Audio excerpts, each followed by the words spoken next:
Comment un empire meurt-il? S'effondre-t-il en un seul et tragique instant? Bonjour à tous et bienvenue dans cette vidéo, cette critique en post-projection. On va parler aujourd'hui de Megalopolis, le film de Francis Ford Coppola. Et là vous dites, mais ça fait 2 jours qu'il est sorti, comment tu oses faire une vidéo sur ça aujourd'hui?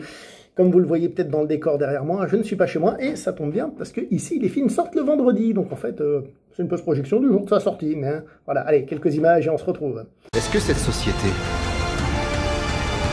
ce mode de vie, sont les seuls à notre disposition? Donc, réalisé par Francis Ford Coppola, on a envie de dire le grand Francis Ford Coppola, qui a marqué l'histoire du cinéma, qu'on le veuille ou non, qu'on aime ses films ou pas, hein. Je pense que des films comme Le Parrain et Apocalypse Now sont difficilement, comment dire ça, critiquables au niveau du fait qu'ils aient marqué les gens et l'histoire du cinéma. Il nous revient avec ce projet, qui est donc son grand projet de longue date, ce grand projet qu'il avait prévu depuis longtemps. Alors, première chose intéressante à signaler, c'est que le film ne fait que, guillemets, 2h15.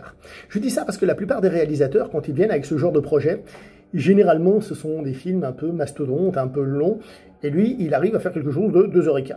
Comme quoi, c'est pas, comment dire, c'est pas forcément un délire de réalisateur qui a envie de raconter beaucoup de trucs. C'est pas forcément un crime, hein. Je pense que vous entendez les bruits de l'extérieur, parce qu'ici les murs sont pas très insonorisés. Lui, en tout cas, dans ce qu'il voulait raconter, c'était assez court. Le casting, qui, je profite pour le dire, m'a paru très très bon. Il y a beaucoup d'acteurs, justement, connus qui participent, parce que c'est un film de Francis Ford Coppola, donc avoir ça sur le CV, c'est bien. Et les gens ont envie de participer.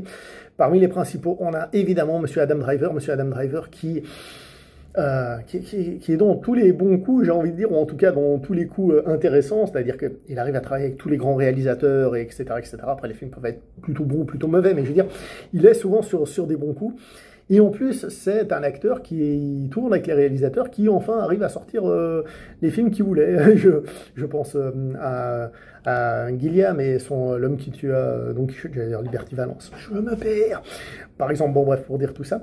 Et on a l'actrice Nathalie Emmanuel, la britannique, qui a tourné récemment le remake de The Killer de John Woo, voilà, qui se débrouillait pas si mal que ça, même si c'est clairement pas chaud une fête, la pauvre, et qui dans ce film, eh ben ma foi, elle est très très bien. Je l'ai trouvée excellente, et je profite pour le dire, la direction du casting, hein, la direction des acteurs m'a paru très très bonne, les acteurs m'ont paru très très bons.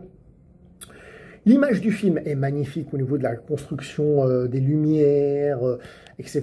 Je veux dire, le côté production design est très réussi. Certains effets spéciaux, certains gueuleront. Mais vu que le film est une fable et puis qu'il y a un côté un peu irréaliste, on va le dire clairement, pas qu'un peu d'ailleurs, ces effets spéciaux vont dans le sens du film, je trouve. Et de toute manière, on n'est pas en train de parler de Star Wars ou je ne sais quoi. Je veux dire, on n'est pas face à un film blockbuster, on est dans un film qui a une certaine tenue, mais qui reste un film autorisant, on peut le dire sans autre. D'ailleurs, c'est le cas de le dire, parce qu'il a écrit, scénarisé, produit, écrit, scénarisé, c'est la même chose, produit, réalisé, etc. Donc Francis Ford Coppola, donc c'est clairement son film, ce qu'il voulait raconter, etc. Ce qui me fait d'ailleurs, entre guillemets, un petit peu peur, parce que le film était passé, je crois, à Cannes, et il avait été critiqué. Pour lui, pour son business, on va dire, ça peut faire un petit peu mal au cœur, mais ça ne veut pas dire que c'est forcément un bon film, c'est parce que c'est un nom connu qui l'a réalisé. Maintenant, l'histoire de son film, c'est particulier. Je dois vous dire que pendant tout le film, pour moi, le grand intérêt que j'ai eu, c'était de me poser la question, mais où est-ce qu'il va en venir ? Qu'est-ce qu'il va raconter? C'est quoi le truc? Parce qu'en plus, j'ai entendu dire qu'il était un petit peu difficile à suivre et tout. Et donc, c'est ce que j'ai aimé. Justement, me concentrer, me dire, tiens, qu'est-ce qu'il veut dire? Et alors, est-ce qu'on a eu le même montage qu'à Cannes exactement? À Cannes, parce que c'est écrit que c'est la Mostra, au début, j'avais le symbole de la Mostra. Je sais pas, bref, au festival. Est-ce que c'est le même montage? J'en ai pas la moindre idée. En tout cas, le film est assez clair, je veux dire, son lien avec Rome, il est souligné, expliqué, mis en gras, tout ce que vous voulez. Donc on ne peut pas le louper, hein, le nom des personnages, etc. etc. D'ailleurs, peut-être qu'une petite relecture, avant d'aller le voir, si vous ne l'avez pas vu, de Wikipédia, pour savoir un petit peu qui, quoi, comment à Rome, vite fait. Hein. Et à un moment donné, il y a une citation qui doit venir de Shakespeare, il doit y en avoir plus d'une, et peut-être le César de Shakespeare, que je ne connais pas, donc peut-être des trucs comme ça à vérifier, mais bon. Que veut dire le film? Que veut raconter le film? Je ne sais pas. Honnêtement, dans l'absolu, la réponse c'est je ne sais pas. parce que justement, j'en suis pas certain. C'est un film qui demandera un revisionnage, etc. Moi, ça me paraît assez logique. Normalement, il faudrait que j'enlève le « je ne sais pas », c'est pas très vendeur sur YouTube. Il faudrait que je vous dise « oui, c'est comme ça, c'est comme ça, c'est comme ça ». Moi, j'ai tout compris ou j'ai trop des merdes. Non, on est honnête. On est face à un film qui est peut-être compliqué. Mais faussement compliqué, parce que comme je vous ai dit, le côté romain est plus que souligné. Pour moi, c'est assez évident que Francis Ford Coppola se voit un peu comme son personnage de César. C'est-à-dire que il est celui qui était tourné vers l'avenir et qui veut créer un nouvel avenir, malgré des oppositions politiques de personnes plus à l'ancienne. On rappelle que quand il a créé sa société et tout ça, l'American Zoetrope, là, tout ça, c'était justement un peu pour s'opposer au système, en tout cas hollywoodien. George Lucas en faisait partie avant de devenir le système, si vous voyez ce que je veux dire. Donc il y avait vraiment cette intention-là. Il fait partie de ceux qui ont ça dans l'âme, ce côté un peu rebelle de son époque. Et pour moi, il se met... Pour lui, ce personnage, c'est lui. D'ailleurs, dans le film, le personnage de César veut créer Mégalopolis. Or, que fait Francis Ford Coppola? Ben, il tourne Mégalopolis, vous voyez. Donc pour moi, il y a un lien qui est évident. Malgré que M. Francis Ford Coppola commence à avoir un certain âge, justement, il a l'air de dire à la fin de son film, attention peut-être spoilers, que justement, il a réussi à faire un petit quelque chose. Comme je vous ai dit, certains de ces films restent dans l'histoire, qu'on les aime ou on les aime pas, hein, notre avis n'est pas demandé là-dessus, même si on peut les adorer aussi. Hein. Quand je dis ça, ça veut simplement dire qu'en fait, ils nous ont pas demandé notre avis, hein, c'est tout. Hein. Et... Enfin, que si on nous demandait notre avis et qu'on serait contre, ça ne changerait rien, surtout ça.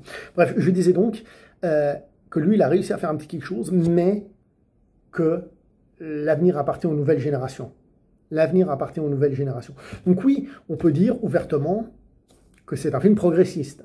Mais pas un film progressiste dans le sens où le terme est utilisé actuellement, c'est un progressiste un peu à l'ancienne, qui part du principe qu'en effet, il y a certaines vieilles choses qui ne doivent pas être faites et qu'on doit aller de l'avant, etc., etc. Et sans non plus renier le passé. Hein, la poignée de main à la fin, pour moi, c'est aussi cette signification. On va vers l'avant, on crée quelque chose, mais sans non plus tout bazarder. Hein. La phrase du début, c'est est-ce que Rome peut survivre en regardant vers le passé? Donc pour moi, on a ça là-dedans. Alors, je vous dis ça, ça me paraît évident en regardant le film, mais je préfère garder une distance par rapport au film et vous dire que peut-être je ne sais pas tout au sujet du film.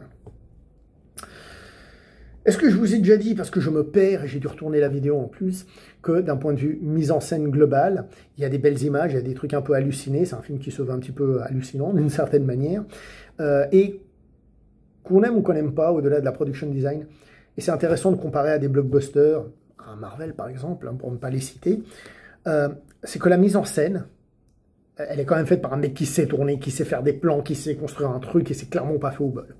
On peut être sensible ou pas, on peut... Et je comprends sans problème préférer de loin un Marvel à ce film. Parce que c'est pas le même public. Hein. C'est pas la même ambiance. On peut aimer un et pas l'autre. Moi, j'ai pas de problème avec ça. Mais une personne, normalement, quand même, un minimum dotée de critique de la chose, peut quand même dire, oui, là, c'est quand même vachement bien réalisé. Il y a quand même quelque chose. Le monsieur a quand même son ambition, son truc, son machin. Et ça, on ne peut pas lui enlever. Est-ce que j'ai aimé le film? J'ai aimé réfléchir en regardant le film. Mais est-ce que j'ai aimé le film en lui-même? Je ne sais pas, il me faudra un deuxième visionnage, et je vous avoue que, comme le film est un petit peu particulier, etc., je ne sais pas si là tout de suite j'ai envie de me donner un deuxième visionnage tout de suite. Il faudrait attendre un petit moment. Hein. Donc voilà, en ce qui me concerne, c'est un film intéressant, un film qui a quelque chose à raconter, un film fait par un réalisateur qui contrôle ses moyens, dans le sens où il a un casting, plein d'acteurs participent volontiers au film, il les dirige bien, c'est bien réalisé, il y a de l'image, la production design, tout ça est magnifique. Et ensuite, est-ce qu'on est d'accord ou pas? D'un côté, c'est ce qu'on est allé voir, on n'est pas allé voir un blockbuster, on n'est pas allé voir justement un Marvel, etc. Donc on peut ne pas aimer, mais critiquer la démarche de quelqu'un qui veut raconter ces choses-là me paraîtrait comment dire ça, incorrect. Même si on peut ne pas aimer, mais dire, voilà, il l'a fait, tout simplement.